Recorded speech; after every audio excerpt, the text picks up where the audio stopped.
Hello everyone. आज हम लोग बात करेंगे मेमोरी डिवाइस के बारे में और प्राइमरी मेमोरी सेकेंडरी मेमोरी के बारे में कि प्राइमरी मेमोरी होता क्या है और सेकेंडरी मेमोरी क्या होता है। चलिए देखते हैं, स्टार्ट करते हैं और जानते हैं मेमोरी के बारे में। आज पहला तो होता है कंप्यूटर मेमोरी। होता क्या है? कंप्यूटर मेमोरी वो होता है जो कि आप कोई भी ऐसा इंस्ट्रक्शन दे दे या फिर कोई भी रिज़ल्ट हो जिसे परमानेंटली आप सेव कर सके या फिर टेम्प्रोरी भी सेव कर सकते हैं। यह आपके ऊपर है कि आप उसे कैसे सेव करके रखना चाहते हैं और कितने दिनों तक उसे रखना चाहते हैं। ये यूज़र के ऊपर होता है कि वो कैसे उसे रखना चाहता है। तो बहुत सा ह्यूज अमाउंट ऑफ डेटा को मतलब कंप्यूटर रख सकता है, जो कि वो उसका जो स्टोरेज कैपेसिटी है, मतलब जो उसकी मेमोरी है वो कितनी ज़्यादा है, तो इसके ऊपर वो डिपेंड करता है। तो ठीक है, तो यहाँ पर मतलब मेमोरी क्या होता है आपने यहाँ पर समझ लिया। चलिए जानते हैं कि नेक्स्ट में क्या है। टाइप्स ऑफ मेमोरी, कितने टाइप्स की मेमोरी होती है। पहला तो मेमोरी में दो बेसिक चीज़ें होती है, जो कि एक होता है प्राइमरी मेमोरी, दूसरी होती है सेकेंडरी मेमोरी, जो यहाँ पर आप देख रहे हैं। प्राइमरी मेमोरी में कौन कौन सी आती है? एक आती है रोम, एक आता है रैम। रोम और रैम का दो, ये प्राइमरी मेमोरी के अंदर आता है। सेकेंडरी मेमोरी में क्या आता है? डिस्क ड्राइव और टेप ड्राइव। इसके अंदर भी देखिए, रोम के अंदर में क्या क्या आता है। एक ईपी रोम आता है, एक ईपी एक पी रोम आता है, एक ईपी रोम आता है, और एक ईईपी रोम आता है। इस रैम के अंदर क्या आता है? एक स्टैटिक रैम आता है, एक डायनेमिक रैम आता है और एक कैशे आता है। सेकेंडरी मेमोरी में दो मैंने बताया। दो के अंदर डिस्क ड्राइव के अंदर में आता है, एक आता है सीडी रोम, एक आता है हार्ड ड्राइव, एक हार्ड डिस्क, एक आता है फ्लॉपी। और सीडी रोम के अंदर क्या आता है? एक होता है रीड ओनली और एक होता है रीड एंड राइट। तो सीडी में आपको पता होगा कि एक में हम लोग बस उसमें जो पहले से ही डेटा है, अगर एक बार अगर डेटा चला गया तो उसे बस हम लोग रीड ही कर सकते हैं। उसे हम लोग ना ही मिटा सकते हैं, ना ही उसमें और फिर से डेटा उसमें डाल सकते हैं। और रीड एंड राइट का मतलब होता है उसे हम पढ़ भी सकते हैं, मिटा भी सकते हैं, फिर से उसमें हम लोग राइट कर सकते हैं। तो ये इसकी बेसिक डिफरेंस है। और मेमोरी कितने टाइप की होते हैं यहाँ पर मैंने यहाँ पर दिखाया है आपको। ठीक है, नेक्स्ट चलते हैं, थोड़ी सी इन डेप्थ में चलते हैं। पहला आता है आपके टाइप्स ऑफ मेमोरी में। दो टाइप की मेमोरी होती है जो मैंने आपको बताया। पहली होती है प्राइमरी मेमोरी, सेकंड होती है वोलेटाइल। प्राइमरी मेमोरी को वोलेटाइल मेमोरी भी बोलते हैं, और जो सेकेंडरी मेमोरी होता है वो नॉन वोलेटाइल मेमोरी है। ठीक है, तो प्राइमरी मेमोरी के बारे में जानते हैं। प्राइमरी मेमोरी क्या है? जो कि आप उसे वोलेटाइल मेमोरी इसलिए कहते हैं क्योंकि वो परमानेंट नहीं होती है। प्राइमरी मेमोरी ये एक इंटरनल कंप्यूटर की मेमोरी है, जो कि जिसे हम लोग मेन मेमोरी भी बोल सकते हैं और टेम्पररी मेमोरी भी बोल सकते हैं। प्राइमरी मेमोरी क्या करता है? वो डेटा को और कुछ इंस्ट्रक्शन को साथ में वो रखता है कंप्यूटर को काम करने के लिए। अगर कंप्यूटर अगर बंद हो जाए तो उसके डेटा वो सारी चली जाती है। और ये अगर ये मेमोरी अगर ना रहे तो कंप्यूटर ऑन भी नहीं होगा। तो आप समझ रहे हैं कि ये कितनी इम्पॉर्टेंट मेमोरी होती है। तो अगर अचानक से अगर लाइट चली जाती है और अगर अचानक से शट डाउन हो जाती है, तो रैम के अंदर या फिर जो वोलेटाइल मेमोरी के अंदर जो मेमोरी रहती है वो क्या होता है? वो सारी चली जाती है। नेक्स्ट आते हैं इसके टाइप्स ऑफ प्राइमरी मेमोरी में क्या क्या आता है। इसके अंदर थोड़ा इन डेप्थ में जाते हैं। इसमें दो तरह की आपकी प्राइमरी मेमोरी होती है। एक होता है रोम, एक होता है रैम। रैम का फुल फॉर्म शायद आपको पता होगा। एक होता है रैंडम एक्सेस मेमोरी, रोम का मतलब होता है read only memory.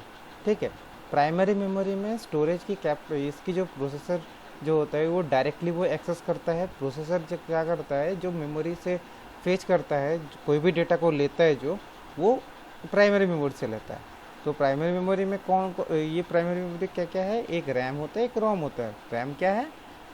Random access memory, जो ऐसे दिखती है ये चिप के जैसे। और रोम क्या है? रीड ओनली मेमोरी, जो कि यहाँ पर आपको ये दिख रही है। ठीक है, नेक्स्ट चलते हैं आगे। यहाँ पर रैम होता क्या है? रैम होता है रैंडम एक्सेस मेमोरी। ये क्या करता है? इसे हम लोग रैम बोल के जानते हैं, और ये राइट मेमोरी भी इसे बोलते हैं। ये क्या करता है आपकी? ये मेन मेमोरी सिस्टम के अंदर होती है, जिसे हम लोग टेम्पररी मेमोरी भी बोलते हैं। अगर इसमें कोई भी इंफॉर्मेशन स्टोर है अगर पावर ऑफ हो जाए, अगर करंट अगर चली जाए, तो इसके पावर इसकी जो मतलब डेट मेमोरी है ये तुरंत निकल जाएगी वहाँ से। तो यहाँ पर ये क्या हो गया, अगर सिस्टम को आप लोग ऑफ कर देते हो तो इसकी मेमोरी चली जाएगी।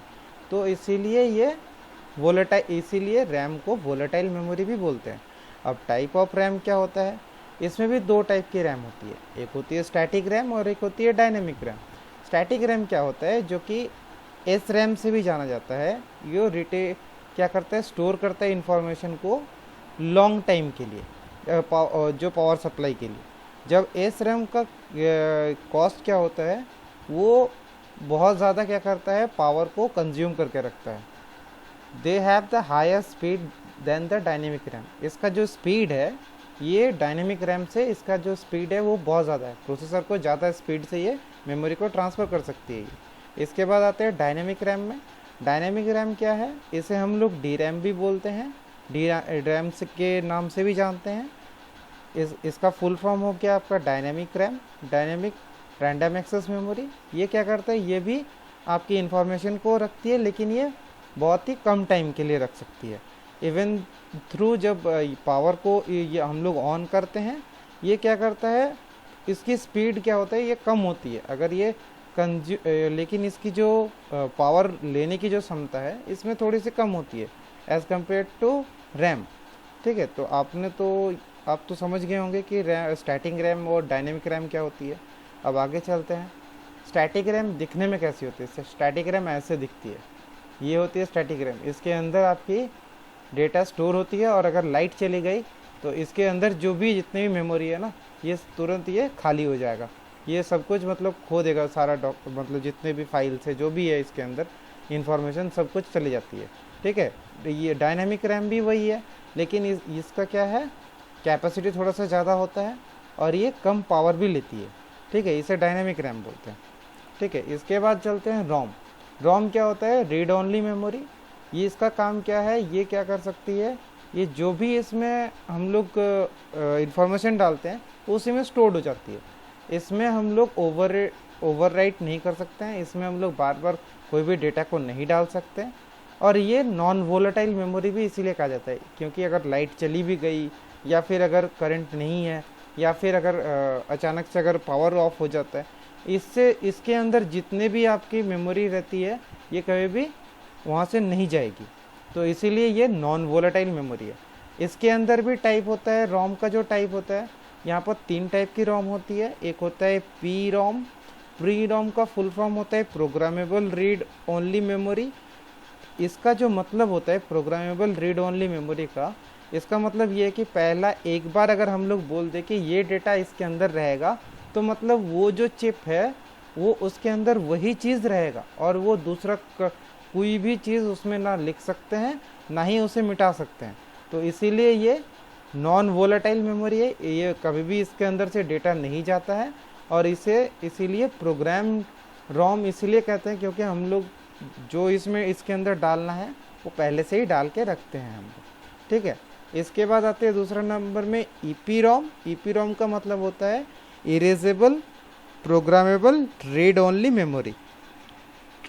इसका मतलब ये होता है, ये टाइम टू टाइम क्या कर सकती है, ये एक एक बार मतलब ये इरेज कर सकती है इन्फॉर्मेशन को, और पहले का जो इन्फॉर्मेशन है उसको स्टोर करके रख सकती है।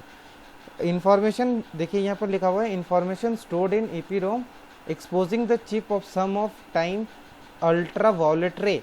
ये क्या करती है, अपनी चिप के अंदर अल्ट्रा वायलेट रे के अंदर लाइट में ये अपनी डेटा को रख सकती है कुछ टाइम के लिए। तो ठीक है, इसके बाद क्या आता है डबल ई पी रोम। इसका मतलब क्या होता है, electrically erasable programmable read only memory. इसका मतलब ये होता है कि ये प्रोग्रामेबल जो मेमोरी होता है ये इरेज कर सकते हैं, किसके द्वारा, इलेक्ट्रिकल वेव के द्वारा, और ये कुछ ही मिली सेकेंड के अंदर हो सकता है। और इसका एक सिंगल बाइट ऑफ डेटा को मतलब रखने के लिए आप कांस्टेंट इसमें इरेज भी कर सकते हैं और रख भी सकते हैं, ये आपके ऊपर है। अभी आप समझ गए कि कितने टाइप की रोम होती है। नेक्स्ट आके चलते हैं, ये देखिए इसे बोलते हैं पी रोम चिप, इसे पी रोम चिप बोलते हैं, इसे बोलते हैं ईपी रोम इसे, और EEPROM इसे बोलते हैं। अब तो सर, अब तो आपको मतलब आपको समझ में आया होगा कि कौन सा केस को क्या बोलते हैं। आगे चलते हैं। इसके बाद आते हैं सेकेंडरी मेमोरी में। सेकेंडरी मेमोरी क्या होता है? एक नॉन वोलेटाइल मेमोरी होता है। ये क्या कर सकती है? आप सेकेंडरी मेमोरी में कोई भी मेमोरी, इसमें कोई भी आप डेटा को स्टोर करके रख सकते हैं, तब तक रख सकते हैं ये जब तक आप ना चाहें कि इसे डिलीट करने के लिए। इसे आप परमानेंट आप मेमोरी रख सकते हैं, इसे कि आप परमानेंटली ये रह सकती है। ये इसका जो नेचर होता है ये नॉन वोलेटाइल होता है। ये इसमें आपके डेटा जाने के चांसेस नहीं होते हैं, ये डेटा लॉस नहीं करता है। ये डेटा को परमानेंटली रख सकता है जब तक ये पावर को स्विच ऑफ ना करे। और इसके बाद कितने सारे टाइप्स की स्टोरेज डिवाइस होती है, जैसे कि floppy disk, magnetic hard disk, magnetic tape, pen drive, स्नीच डिस्क। उसके बाद आता है ऑप्टिकल डिस्क, जो कि सीडी और डीवीडी बोलते हैं। ठीक है, अब आगे चल के देखते हैं। ये सारी वो सारे सेकेंडरी मेमोरीज है, जिसे एचडीडी बोलते हैं। सीडी डीवीडी इसमें आता है, एसडी कार्ड आता है जो मेमोरी हो गया, पेन ड्राइव हो गया, फ्लॉपी डिस्क हो गया, ये ब्लूरे डिस्क हो गया, ये पेन ड्राइव हो गया। इसे मैग्नेटिक टेप बोलते हैं, इसे एसएसडी बोलते हैं, इसे एचएचडी बोलते हैं, जिसे हार्ड ड्राइव भी बोलते हैं।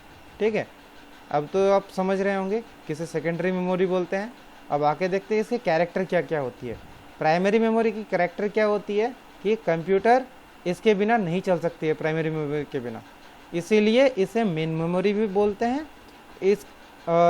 इसमें डेटा लॉस तभी होता है जब तक कि पावर इसमें ना चले जाए, इसीलिए इसे हम लोग वोलेटाइल मेमोरी भी बोलते हैं।